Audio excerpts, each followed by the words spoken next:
2022ஆம் ஆண்டு ஒரு கொலை வழக்கு.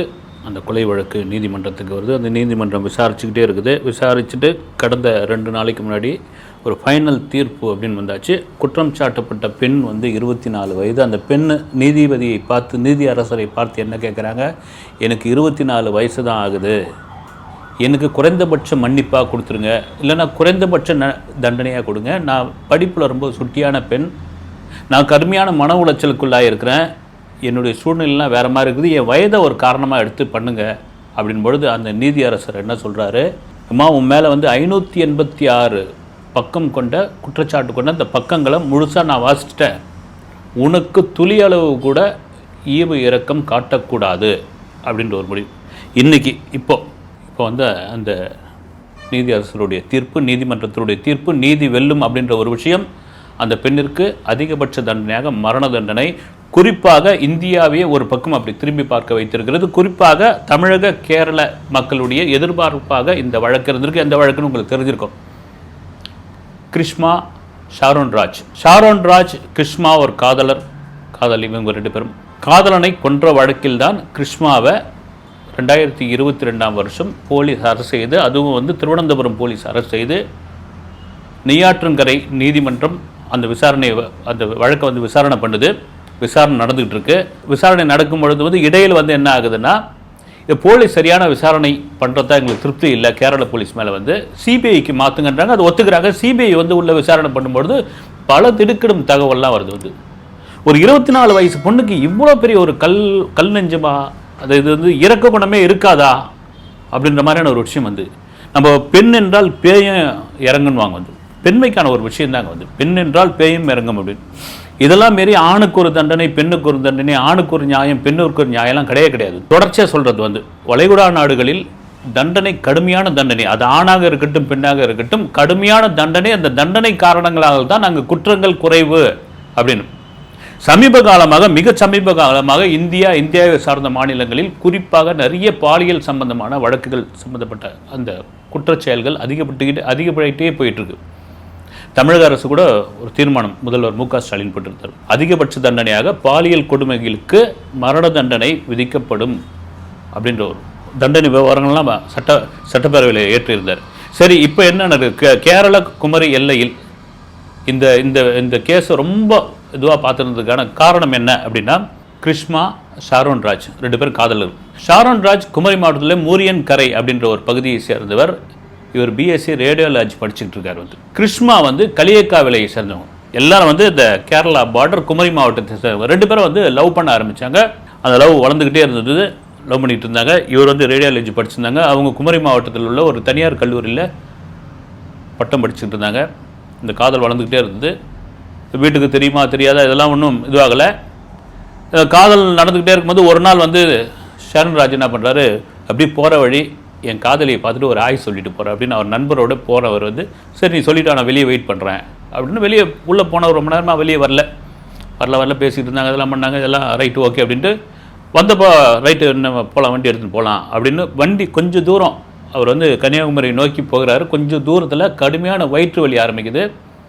அங்கே ஏதாவது மெடிக்கல் ஷாப்பில் மாத்திரை வாங்கலாமா, இது பண்ணலாமா, ஃபர்ஸ்ட் எய்ட் பண்ணலாமான்னு, இல்லை நண்பா தாங்கவே முடியல, என்ன சாப்பிட்டேன் நீ அப்படின்னா, காதலி வீட்டில் என் காதலி ஒரு கஷாயம் ஒன்று கொடுத்தா, அதை சாப்பிட்டேன், அப்புறம் கொஞ்சம் கூல்ட்ரிங்க்ஸ் கொடுத்தா, அதை சாப்பிட்டேன், எனக்கு ஒரு மாதிரியாக இருக்குதுன்னு பக்கத்தில் இருக்கிற ஒரு நர்சிங் ஹோமில் சேர்க்குறாங்க. அவங்க உடனடியாக ப்ளட் டெஸ்ட் இதெல்லாம் எடுத்து பார்க்குறாங்க. ஏதோ ஒரு ஒவ்வாமையான ஒரு பொருள் வயிற்றில் சேர்ந்துருக்காங்க. வலி பொறுக்க முடியல, உடல்நிலை ரொம்ப மோசமாகிட்டே போகுது, பல்ஸ் இறங்குதுன்னு இமீடியட்டாக நீங்கள் திருவனந்தபுரம் அரசு மருத்துவமனை கொண்டு போயிடுங்க அப்படின்றாங்க. இமீடியட்டாக அவர் கொண்டு போய் திருவனந்தபுரம் அரசு மருத்துவமனையில் சேர்க்கும் பொழுது சேர்த்து ஒரு சில மணி நேரத்தில் அவர் உயிர் பிரிந்து போகுது. அந்த தந்தை அதிர்ச்சியாகி போகிறார். உடனே அங்கே இல்லை திருவனந்தபுரம் போலீஸில் அவர் கம்ப்ளைண்ட் கொடுக்குறாரு. கடைசியாக என் மகன் காதலியுடைய வீட்டுக்கு தான் போனார், அவங்க ஏதோ ஒன்று கொடுத்தாங்க, அது கஷாயமா கூல்ட்ரிங்க்ஸான்னு தெரியல, அதில் விஷம் வைக்கப்பட்டுள்ளதுன்னு நான் சந்தேகப்படுறேன், அதனால தான் என் மகன் இறந்தான் அப்படின்னா கேரள போலீஸ், திருவனந்தபுரம் போலீஸ் அந்த வழக்கை எடுக்க ஆரம்பித்து விசாரணைப்படுத்த ஆரம்பிக்கிறாங்க. விசாரணை வலையும் தங்களை சுற்ற ஆரம்பிக்குதுன்னு ஒன்று. அந்த கிருஷ்மா, அவருடைய தாய் மாமன், அம்மா எல்லாரும் சேர்ந்து என்ன பண்ணுறாங்க, ஒரு ட்ராமா ஒன்று பண்ணுறாங்க. அந்த ட்ராமா என்னென்னோ ட்ராமா பண்ணுறாங்க, போலீஸ்கிட்ட நீங்கள் தப்பிக்க முடியாதுல்ல. கிடுக்குப்படியான விசாரணை நடக்குது. விசாரணை நடக்கும்போது கொஞ்சம் விசாரணை மந்தமாகும் போது தான் பையனுடைய அப்பா அவர் சிபிஐ வழக்கு கேட்குறாரு. அது ஒத்துக்கிறாங்க அவங்க, ரைட் ஓகே அப்படின்னு. சிபிஐ உள்ளே இறங்கின பிறகு, சிபிஐ போலீஸ் உள்ளே இறங்கின பிறகு வழக்கு இன்னும் ஸ்ட்ராங் ஆகுது. ஸ்ட்ராங் ஆன பிறகு தான் அவங்க கடைசியாக வந்து புலனாய்வு பண்ணும்பொழுது இருந்து இந்த மெடிக்கல் ரிப்போர்ட் வருது. வந்த பிறகு என்னென்னா, இவர் வயிற்றில் கூல்ட்ரிங்க்ஸில் ரப்பர் மரம் தான் இருக்கு இல்லையா, ரப்பர் மரம் கேரளாவில் அந்த பார்டரில் நிறைய உண்டு. இந்த ரப்பர் மரத்துக்கு அடிக்கக்கூடிய பூச்சி மருந்து கலக்கப்பட்டுள்ளது. திட்டமிட்டு இவருக்கு விஷம் வைத்து கொல்லப்பட்டுள்ளது. அந்த விஷம் வைத்த கொஞ்ச நேரத்தில் எவ்வளோ மணி நேரம்னு சொல்லிட்டாங்க. அது ஒரு நர்சிங் ஹோமுக்கு போயிருக்காங்க. நர்சிங் ஹோம்லேருந்து அரசு மருத்துவமனையிலேருந்து ட்ரீட்மெண்ட்டுக்கு அப்புறம் இவ்வளோ நேரம் அப்படின்னோடனே இடைப்பட்ட நேரத்தில் எங்கேயுமே கிடையாது. அப்போ ஒரு நண்பரை கூப்பிட்டு விசாரிக்க ஆரம்பிக்கிறாங்க. ஆமாம் உண்மை, அதுக்கிடையில் எங்கேயுமே இல்லை, நான் தான் கூப்பிட்டு போனேன். மெடிக்கல் ஷாப்பில் மாத்திரை வாங்கலாமான்னு, வேறு ஏதாவது குடிக்கலாமான்னு, சோடாவில் வந்து எலுமிச்சம்பழம் ஜூஸ் குடிக்கலாமா, எதை அஜீரணம் இந்த மாதிரியான பிரச்சனை ஏதாவது இருக்குமான்னு பார்க்குறேன். அவனால் தாங்கவே முடியும், வழியே தாங்க முடியல, துடிக்கிறான், புழு மாதிரி துடிக்கிறான். பயந்து போய் தான் நான் அங்கே அட்மிட் பண்ணுறேன், வீட்டுக்கு தகவல் சொல்கிறேன். அவங்க என்ன பண்ணுறாங்க, இல்லை இது ரொம்ப சீரியஸான மேட்ரு, சீரியஸான கண்டிஷன், நீங்கள் வந்து திருவனந்தபுரம் கூட்டு போயிடுங்க அப்படின்றாங்க. அங்கே ட்ரீட்மெண்ட் பண்ண வைக்கிறாங்க. அங்கே முடியாத போது அவர் இறந்து போய்கிறார் அப்படின்னு. இடைப்பட்ட நேரத்தில் எங்கேயும் இல்லைன்னா இவர்கள் மேலே தான் சந்தேகம் பலமாகுது. அந்த சந்தேகம் பலமாகும் போது இவங்க என்ன பண்ணுறாங்க, இந்த கிருஷ்மா, தாய்மாமன், அம்மா 3 பேரும் சேர்ந்து தடயங்களை அழிக்க பார்க்குறாங்க, அழிச்சிருக்காங்க. விசாரணை ரொம்ப சீரியஸாக கிடுக்குப்பிடி போட ஆரம்பிச்சுன்னு அரெஸ்ட் செய்யப்படுறாங்க. அரெஸ்ட் செய்த போது தான் ரைட் ஓகே முடிவுக்கு வராங்க. வந்த பிறகு போலீஸோடைய வழக்கமான ட்ரீட்மெண்ட் இருக்கு இல்லையா, அது சிபிஐ போலீஸோடைய ட்ரீட்மெண்ட்டில் சொல்ல ஆரம்பிக்கிறார். 24 வயது அந்த பெண் கிருஷ்மா சொல்ல விசாரணை போலீஸ் அதிகாரிகள், பெண் போலீஸ் அதிகாரிகளே அரண்டு போகிறாங்க. வந்து பெண் அப்படின்னா அது பேயும் இறங்கி போகின்ற ஒரு விஷயம்தான். ஏன்னா இந்த ஷாரோன் ராஜ் இருக்கான்ல, ரொம்ப அப்பாவான பையன், ரொம்ப தங்கமான பையன், அதுதாங்க அங்கே பெரிய விஷயமா இருக்குது. ரொம்ப நல்ல பையன். சரி, இந்த பையனை ஏன் இவ வந்து விஷம் வச்சு கொல்லணும் அப்படின்ற ஒரு விஷயம் என்னென்னா, இந்த பெண்ணுக்கு வந்து ஒரு மணப்பெண் பார்த்தாச்சு. அவன் இராணுவத்தில் வேலை பார்த்துக்கிட்டு இருக்கான். காதலன்கிட்ட சொல்லலாவோ இந்த கல்யாணத்துக்கு சம்மந்தம் தெரிவிச்சிட்றா.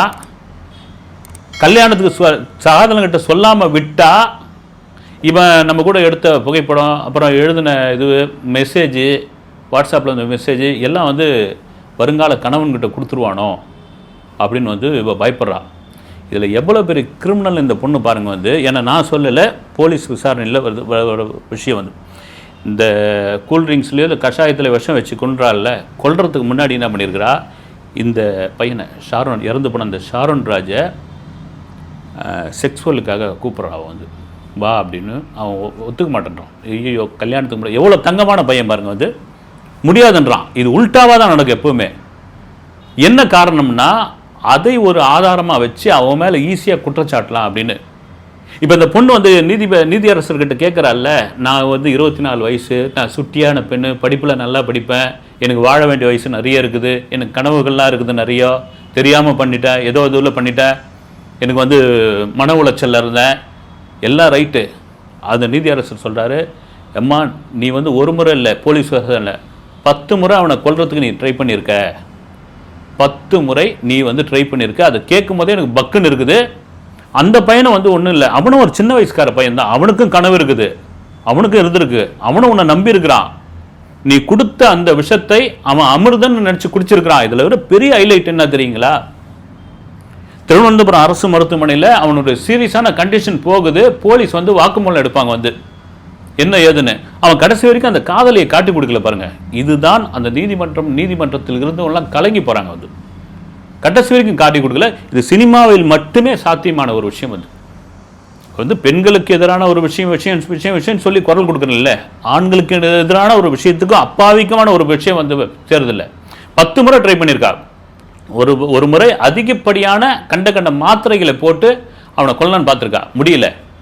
அதன் பிறகுதான் தாய்மாமன் ஐடியா, நிர்மல் குமார் அந்த பெண்ணோட தாய்மாமன் தான் என்ன பண்ணியிருக்கிறான், ரப்பர் மரத்துக்கு அடிக்கிற பூச்சி மருந்து வாங்கிட்டு வந்துக்கிறான். வாங்கிட்டு வந்து அதுவும் என்ன சொல்லியிருக்கான், அங்கே பூச்சி மருந்து கொடுக்க மாட்டாங்க, காரணம் கேட்பாங்க, அட்ரஸ்லாம் எழுதிப்பாங்க, அதெல்லாம் எடுத்தாச்சு. கலந்து வந்து அவன் தான் இந்த மாதிரி கஷாயத்துலேயும் இதுலேயும் கலந்து கொடு அப்படின்னு சொல்லியிருக்கான். அவன் அப்பாவே அவன் கொடுத்துருக்கான்றதுக்காக குடிச்சிட்டு வெளியே வந்த பிறகு தான் அவனுக்கு அந்த வேதனை தொடங்கி இருக்குது. இதுக்கிடையில் போலீஸ் தன்னை நெருங்கிடுச்சு, கேரள போலீஸ் தன்னை நெருங்கிடுச்சு, கிடுக்குப்பிடியில் நம்ம மாட்டிக்கிட்டோம் தெரிஞ்ச பிறகு இந்த பெண் என்ன பண்ணியிருக்கிறா, பினாயில் எடுத்து குடிச்சிருக்கிறான். குடித்த பிறகு போலீஸ் சத்துமையை வாமிட் பண்ணி காப்பாற்றிட்டாங்க. ஏன்னா உண்மை தெரிஞ்சாகணும்னு. அப்போ தான் இந்த விசாரணை தெரிய வந்திருக்குது. இந்த அப்பாவியை பல முறை ட்ரை பண்ணியிருக்கான்.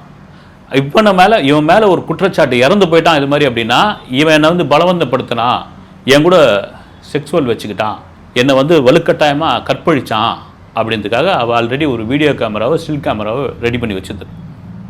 ஒட்டு மொத்தமாக எல்லாருடைய மனதையும் உலுக்கி அடிச்சிருச்சு. என்னென்னா, அந்த ஷரோன் ராஜ் ரொம்ப ரொம்ப தங்கமான பையன். அவனுடைய கல்லூரி மாணவர்கள்லாம் சொல்கிற விஷயம்னா, ரொம்ப அப்பாவையான பையங்க. அவன் வந்து ரொம்ப தங்கமான பையன்.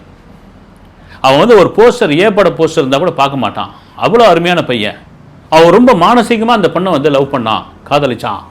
ஆனால் இந்த பெண்ணுடைய குணம் எப்படி மாறி இருக்கு பாருங்க. வந்து ஏன் ஒரு அவனை பிடிக்கலன்னா அவங்ககிட்ட நல்ல பையன் தான் நான் வேற ஒருத்தனை கல்யாணம் பண்ணிக்க போகிறேன், நீ ஓகேப்பான்னு, நீ ரைட்டு, நீ விட்டுட்டு போ. அதுக்கும் ஒரு காரணம் சொல்லியிருக்காங்க வந்து நீதிமன்றத்தில். வந்து அப்படி சொல்லியிருந்தா அவன் வந்து ஏதாவது தற்கொலைக்கு முயற்சி பண்ணியிருப்பான், செத்து போயிடுவானு பயத்தில் நான் சொல்லலை, அதனால தான் வந்து இது மாதிரியான விருதமான ஒரு முடிவு எடுத்துட்டேன் அப்படின்னு. இதெல்லாம் தாண்டி உண்மையிலே வந்து தண்டனைகள் கடுமையானால்தான் குற்றங்கள் குறையும் என்பதில் மாற்று கருத்து இல்லவே இல்லை. வந்து இதில் முக்கியமான ஒரு விஷயம், மிக தெளிவாக உள்ளே இறங்கி இந்த கேரள போலீஸ் ஆகட்டும், சிபிஐ போலீஸ் ஆகட்டும், இந்த விசாரணையை ஒரே நேர்கோட்டில் கொண்டு போய் அந்த பையனுக்கு ஒரு நல்ல தீர்ப்பை கொடுத்துருக்காங்க. அதை அத்தனை மக்களும் வரவேற்கிறாங்க. நீங்கள் வந்து ஏதாவது ஒரு காரணம் சொல்லி நான் இது அப்படின்னு தப்பிச்சிக்கலான்னு பார்க்குறீங்களே, அதெல்லாம் முடியவே முடியாது அப்படின்ற ஒரு விஷயம். ஏன்னா கண்டிப்பாக ஒரு பெண்ணிற்கும் அநீதி நடக்கக்கூடாது, நடந்தால் அது மிகப்பெரியது. அதை நானே எதிர்த்து பலமுறை பேசியிருக்கிறேன்.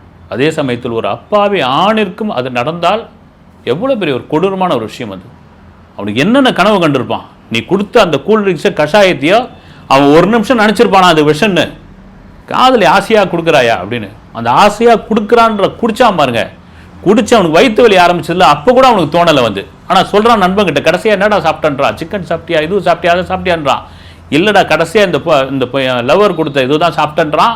ஆனால் எனக்கு ஏதோ ஒரு காரணம்னு அவன் சொல்லிட்டு இருக்கான். வந்து ஏதோ ஒரு காரணம் இதனால் கிடையாதுன்றான். மருத்துவமனையில் சேர்க்கப்பட்டு நிலைமை விபரீதமாகி வாக்குமூலம் எடுக்கும் பொழுதும் தன்னுடைய காதலியை காட்டிக் கொடுக்காத அந்த ஈர நெஞ்சத்தை தான் கண்டு அந்த நீதிபதியை கலங்கி போயிட்டார். வந்து 586 பக்கம் வாசிக்கப்பட்டது. ஈவு இறக்குமே காட்ட மாட்டேன் நான், ரைட் ஓகே அப்படின்னு வரவேற்கக்கூடிய ஒரு விஷயம். எல்லாரும் வந்து பாராட்டி கொண்டிருக்கிறார்கள்.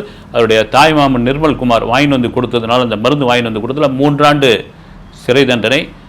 அம்மா வந்து பெரிய உடந்து அதுக்கு எந்த ஆதாரமும் இல்லைன்னு அவங்கள விடுவிச்சிட்டாங்க. இதெல்லாம் மீறி ஒரு நொடியில் ஒரு உயிரை பறிக்கிற உரிமை யாருக்கு இருக்கிறது? ஒரு அப்பாவி, உன்னை நம்பி வந்தவன், உன்னை விரும்பினவன், உன்னை நேசித்தவன், நீயே உயிராக நினச்சவன், நீ வந்து மயிர்ன்ற அளவுக்கு வந்து நீ வந்து அவனை வந்து இது பண்ணிட்டு போகிறேன்னா எந்த விதத்தில் நியாயம் வந்து? உண்மையிலேயே நீதிக்கும் நீதிமன்றத்திற்கும் நீதியரசர் பஷீருக்கும் தலைவணங்குகிறேன். அடுத்த வீடியோவில் சந்திக்கிறேன். நன்றி.